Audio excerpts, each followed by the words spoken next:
No, lluvia tampoco casi no hay, como no es como anterior. Mucho calor ahí. No es normal.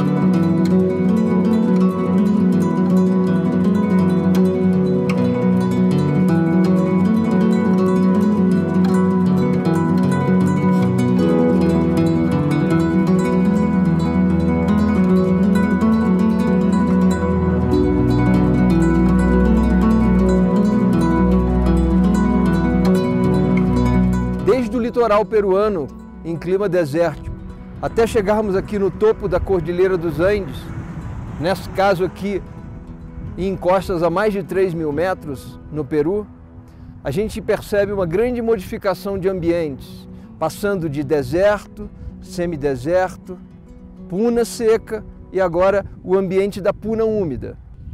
Na parte baixa do deserto, a água que desce da Cordilheira dos Andes permite o seu uso irrigado e uma produção intensa de fruta voltada tanto para o consumo interno como para a exportação. Ou seja, a água dos Andes ela é a chave não só da sobrevivência dos povos que aqui vivem, como também dos povos que estão lá embaixo, fora da cordilheira e que dependem dessa água que drena a partir da neve, do gelo e principalmente das chuvas que caem aqui em cima.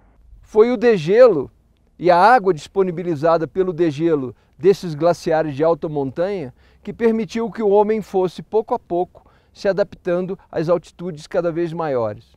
Assim foi com a cultura Chavin e assim foi com o Império Inca, que conseguiu consolidar uma estrutura econômica e social bastante ampla no Alto dos Andes, especialmente no entorno da Cordilheira Blanca, onde nós temos ainda os maiores pacotes de neve e gelo acumulados.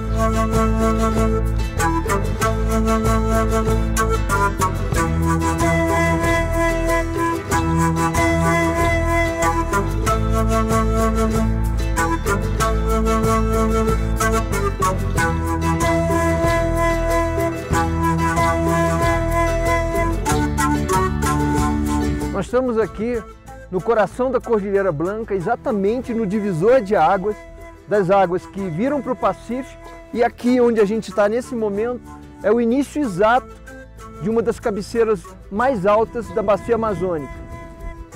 Nessa área aqui nasce o rio Ucayali, que é um dos principais formadores do rio Amazonas. Aqui começa toda a história hidrológica do Amazonas. Daquela montanha ao fundo, que você vê ainda um restinho de geleira terminando, ali as águas de degelo abastecem as primeiras nascentes do Amazonas.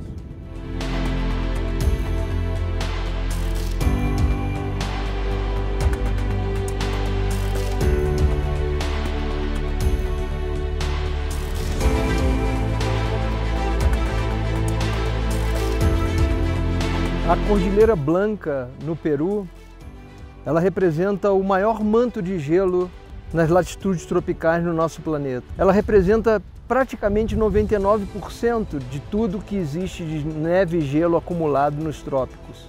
Mas esse gelo, ele está acabando. O que nós estamos vendo aqui no maciço do Ascarã é o resto de um manto de gelo que já foi muito maior.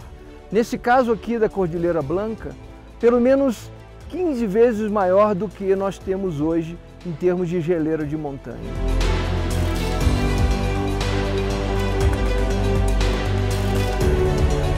Se você olhar os 75 milhões de pessoas que vivem em alta montanha e dependem dessas geleiras tropicais e da neve que cai, isso vai ser mais agudo, vai ser mais sério para a parte sul. Então vamos dizer, Colômbia e Equador talvez não sofram tanto. O Peru vai ter uma mudança muito forte, já está tendo. Mas a Bolívia e o norte do Chile, o Atacama, que já são áreas muito secas, essas sim vão ter um quadro social gravíssimo pela falta absoluta de água. Isso já está se tornando um fenômeno crônico na Bolívia. Então já tem casos de cidades como La Paz e de populações inteiras, La Paz, El Alto, com mais de 2 milhões de pessoas, que ficam sem água durante 3, 4 meses, sem absolutamente nenhuma água. A gente vai ter que começar a ter migração em massa de gente do altiplano para dentro da parte amazônica. Então, aqui no Peru, as pessoas que dependem do cultivo da batata, da quinoa e de todo o alimento que eles produzem com base no degelo, não vai mais ter. Eles vão ter que descer a bacia amazônica, eles vão ter que procurar águas de chuva. A neve e o gelo não vão mais abastecer de água essas pessoas que moram no alto dessas montanhas. Vai ser uma mudança social imensa.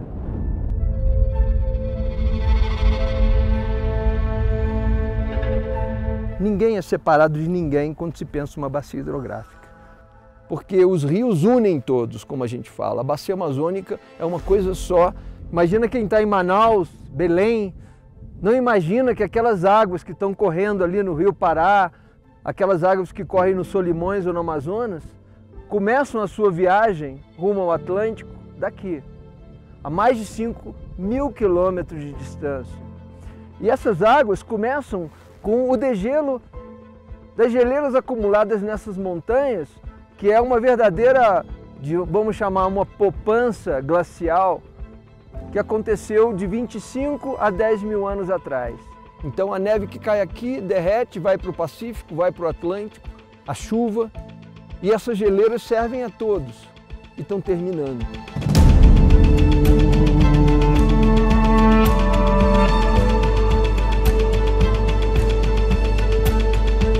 O que a gente sabe do monitoramento climático da alta montanha andina é que nós já não temos mais permafrost. A temperatura aqui no alto dos Andes está a 5, 6 graus mais quentes do que seria necessário para que aquelas montanhas tivessem o solo com a sua água congelada.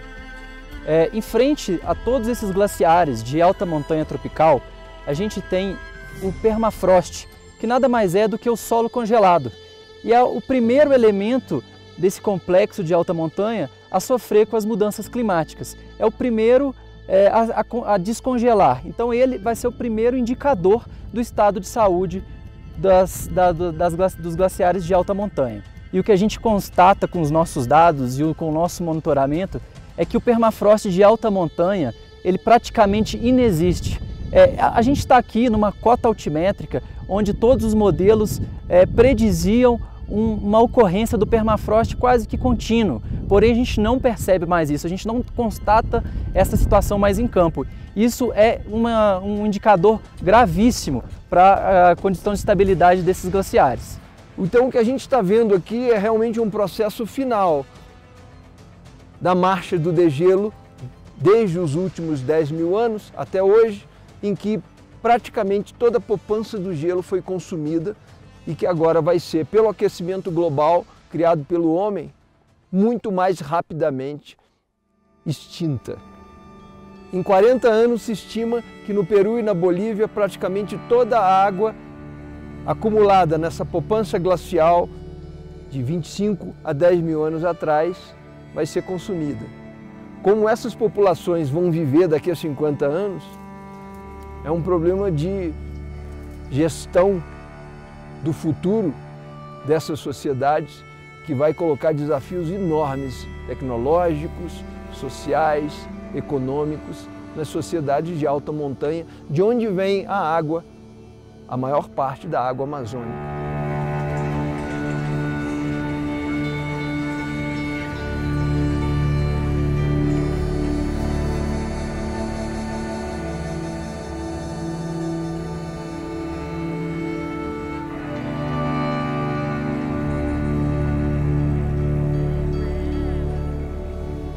Então é preciso pensar uma gestão integrada para que não haja disputa por água, para que não haja um país pensando hidrologicamente numa bacia como se ele fosse uma coisa separada. Ninguém é separado de ninguém quando se pensa uma bacia hidrográfica. Não adianta a gente pensar, se eu estou queimando uma floresta lá embaixo, só interessa ao Brasil. Não. Tem estudos que mostram, inclusive de cientistas brasileiros, que aquelas partículas escuras da fuligem das queimadas, que a gente chama de black carbon, cai aqui nessas geleiras e acelera o degelo. Os estudos mostram que mais de 30% do degelo é devido a essa influência das queimadas. A única forma de pensar e conservar a água com inteligência é coletivamente, fazendo uma diplomacia científica inteligente e uma gestão e um planejamento dessas bacias de uma forma conjunta, integrada. Esse é o caminho e a mudança climática está nos ensinando a apressar o passo nessa direção.